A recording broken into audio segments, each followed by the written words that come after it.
बहुत से ऐसे बच्चे होते हैं, जैसे मैंने शुरू में ही बताया कि बहुत से ऐसे बच्चे होते हैं जो बहुत ज़्यादा बीमार रहते हैं। कुछ बच्चे होते हैं कि बहुत छोटे अभी हुए हैं, 10-15 दिन, 20 दिन या फिर 1 महीना वो बीमार ही रहते हैं क्योंकि बहुत छोटे होते हैं। लेकिन बहुत से बच्चे ऐसे होते हैं कुणाल जी, जिनका लंबा ट्रीटमेंट चलता है। डॉक्टर कहते हैं कि भाई अभी 5 साल तक आपका ट्रीटमेंट चलेगा या फिर 3 साल तक इनको अभी दवाई खिलानी पड़ेगी। तो ऐसा क्यों होता है? देखिए, अगर इसकी वजह हम ढूंढें तो इसकी जो सही वजह है हमें अपने बच्चे की जन्म कुंडली से पता चल सकती है।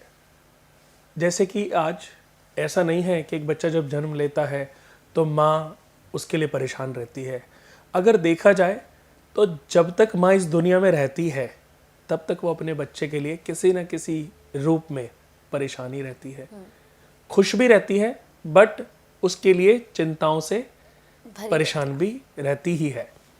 जैसे एक बच्चा जन्म के साथ ही उसके सारे मेडिकल चीज़ें ठीक, उसको निमोनिया तो नहीं हो गया। आजकल देखो, जब भी छोटे बच्चे होते हैं तो बहुत जल्दी निमोनिया हो जाता है, उसमें 10-15 दिन, महीना चला जाता है, बड़ी टेंशन सी बनी रहती है, बहुत माएँ परेशान रहती हैं। फिर उनके बाद बच्चा अच्छे से फीड नहीं कर रहा है, बच्चा अच्छे से यूरिन नहीं जा रहा है, या बच्चे के साथ समथिंग कि 2 साल का हुआ तो बच्चे ने चलना ठीक से शुरू नहीं किया, फिर 3 साल का बच्चे के दांत ठीक से नहीं निकल रहे हैं, कुछ ना कुछ प्रॉब्लम, और डॉक्टर के पास आना जाना लगा रहता। बहुत सारी माएँ परेशान रहती हैं। पर आज का ये एपिसोड जो है दोस्तों, सभी माता और बहनों के लिए बड़ा ही खास है।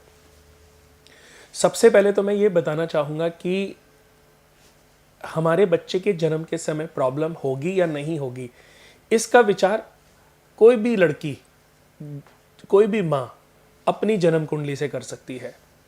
अगर कंचन जी किसी भी लड़की की जन्म कुंडली में 8वां भाव, 8वां जो है वो कंसीविंग का भी होता है, या जो गायनिक जितनी भी इश्यूज होते हैं लेडीज़ को, वो 8वें भाव से देखे जाते हैं। 7th हाउस जो है हस्बैंड वाइफ का है, और उसके बाद संतान की जो प्राप्ति है वो 5वें घर से देखी जाएगी। अब सबसे पहले लड़की की कुंडली में जो माँ है उनकी कुंडली में हम 7th हाउस, 8th हाउस और 5th हाउस को देखेंगे, और लड़के की कुंडली में यानी कि उसके हस्बैंड की कुंडली में, बच्चे के पिता की कुंडली में उनके 5th हाउस को देखेंगे। क्योंकि किसी भी पिता का अपने बच्चे से जो संबंध है वो 5th हाउस से देखा जाता है। अगर 5th हाउस में किसी पिता की जन्म कुंडली में राहु बैठा है या केतु बैठे हैं तो ऐसे व्यक्ति को अपने पिता से रिलेटेड कष्टों का सामना करना पड़ सकता है, और बार बार ऐसी परेशानियां उत्पन्न हो सकती हैं कि बच्चे का जन्म हुआ, जन्म के साथ ही उसको कुछ ना कुछ परेशानी उत्पन्न हो गई। वो परेशानियां 2 महीने तक चलेंगी, वो 2 महीने तक, 2 साल तक चलेंगी। ये भी 5th हाउस से देखा जाता है।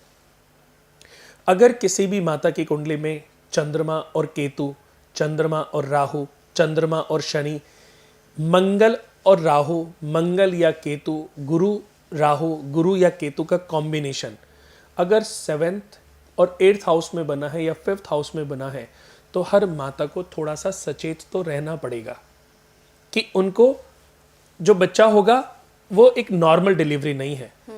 वो भले ही डॉक्टरी ट्रीटमेंट, डॉक्टरी बातों से आपको लग रहा है, डॉक्टर ने बोला है कि कोई प्रॉब्लम नहीं है, ये नॉर्मल डिलीवरी, बट मैं कहता हूं कि 99% ये सर्जरी ही होगी।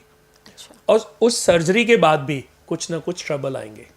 यानी कि बच्चा अगर नॉर्मल डिलीवरी हो भी रहा होगा ना तो सर्जरी ऑटोमेटिकली अचानक से कुछ ऐसी परिस्थितियां घटित होंगी कि सर्जरी करनी पड़ जाएगी। क्योंकि ऐसी मैंने कम से कम 500 कुंडलियों पर रिसर्च की है कि जब माता की कुंडली में ऐसे कॉम्बिनेशन बने हैं तो मैंने उनसे पूछा कि आपके बच्चे के समय की स्थिति कैसी थी, क्या रहा, आपकी नॉर्मल डिलीवरी तो शायद नहीं हुई होगी। तो बोला कि नहीं भैया, मेरी तो बहुत टफ डिलीवरी थी। अच्छा। अब देखिए, एक कुंडली को जब हम देखते हैं तो उसको वो एक यादगार के रूप में हमारे माइंड में रहती है। दूसरी को देखते, तीसरी को देखते, जब बार बार ये सिचुएशन बनती है ना तो इन्हीं ग्रहों से हम सीखते हैं भाई ऐसा क्यों हो रहा है, क्योंकि ये कॉम्बिनेशन बने, ये कॉम्बिनेशन अच्छे नहीं है। अब माता की कुंडली में 5th हाउस पीड़ित है, ये तो हो गए सर्जरी और डिलीवरी के टाइम की प्रॉब्लम्स।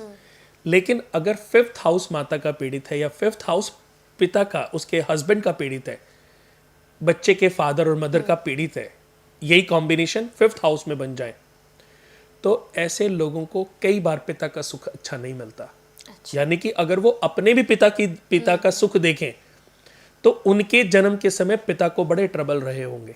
अच्छा। अब उनकी संतान का समय आया है, तो जब उनकी संतान हो रही होगी वो इजीली नहीं होगी, जब होएगी तो प्रारंभिक इश्यूज के साथ होएगी।